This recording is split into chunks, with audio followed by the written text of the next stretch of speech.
And that's why the Official Secrets Act was not really fit for purpose. It also had other stipulations, like the kind of information you passed over had to be, plans or designs or blueprints. It's very much based in the 20th century history. And that's why Parliament did change it for the National Security Act in 2023. It just came too late for these men. Sorry, in 2024, I should say. It just came too late for these two men to be using the more rigorous National Security Act on them, which I think they would have found it much, much more difficult to prove innocence under that. The trial of Christopher Cash and Christopher Berry, two men formerly accused of spying for China, was set to begin today. That was until the charges were dropped 3 weeks ago, after Crown prosecutors cited what they called evidential failures.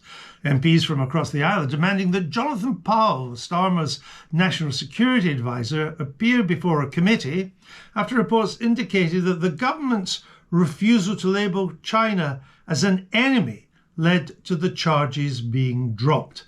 Let's see if we can get to the bottom of this. I'm joined by Cindy Yu, columnist and contributing editor at The Times and The Sunday Times. Cindy, let's just start. Just remind us, what were the allegations against these two guys? So the allegations was that Christopher Cash at the time was a parliamentary researcher working for the MP Alicia Kearns. He was the director of the China Research Group, which is a caucus of Tory MPs concerned with China. And he is supposed to have passed certain information, we don't know what exactly, sensitive but not classified, it was being reported, to Christopher Berry in China, who then wrote it into some 34 reports, so MPs have said in Parliament since. And Christopher Berry seems to have passed those reports onto the Chinese side, and the two men were arrested in March 2023 and charged in 2024, and as you say, meant to be going on trial for that this week.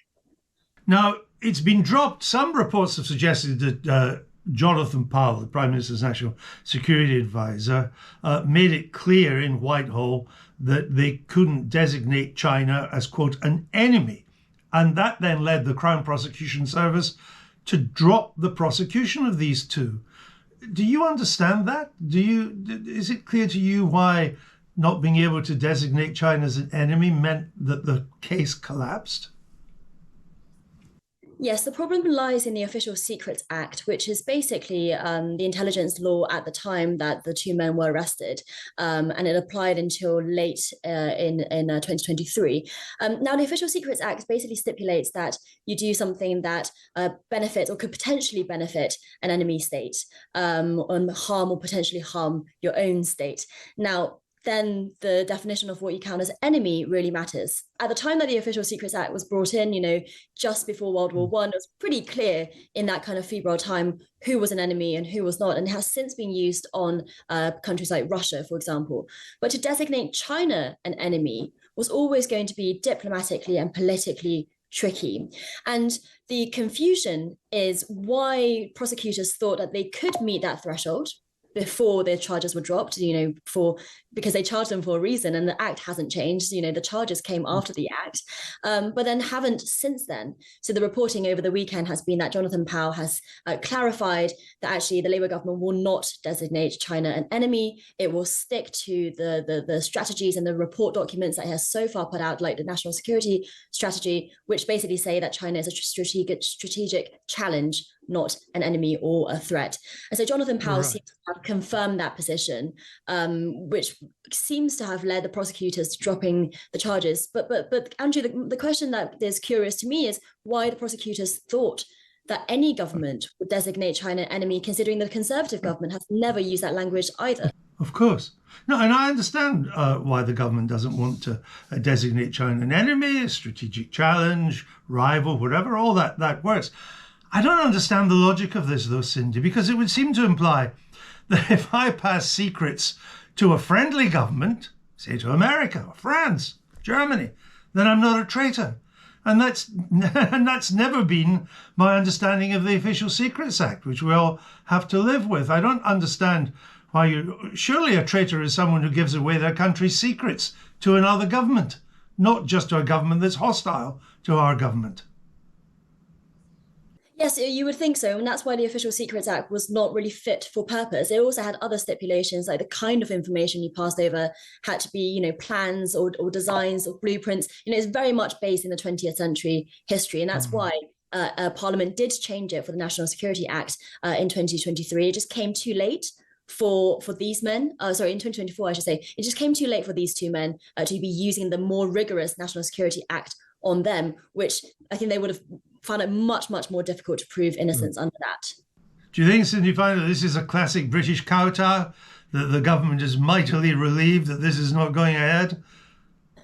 Well, yes, they might have been at the time that the trial didn't go ahead, but I would say that the weeks that have followed have not been ideal for the government at all. And of course, this is not by any means the last trouble with China in London at the moment, with the super embassy also hanging over. Yes. So I think it just looks like it's mess upon mess upon mess.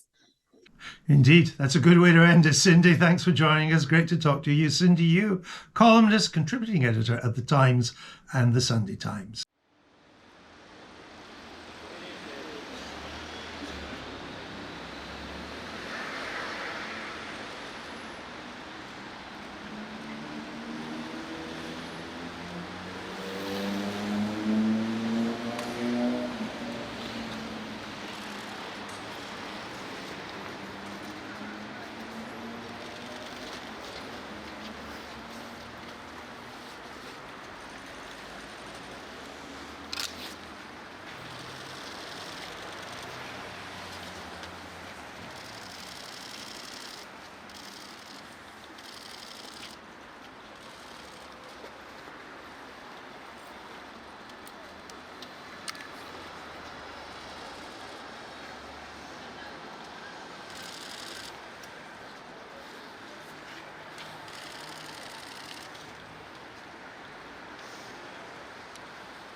Getting pushed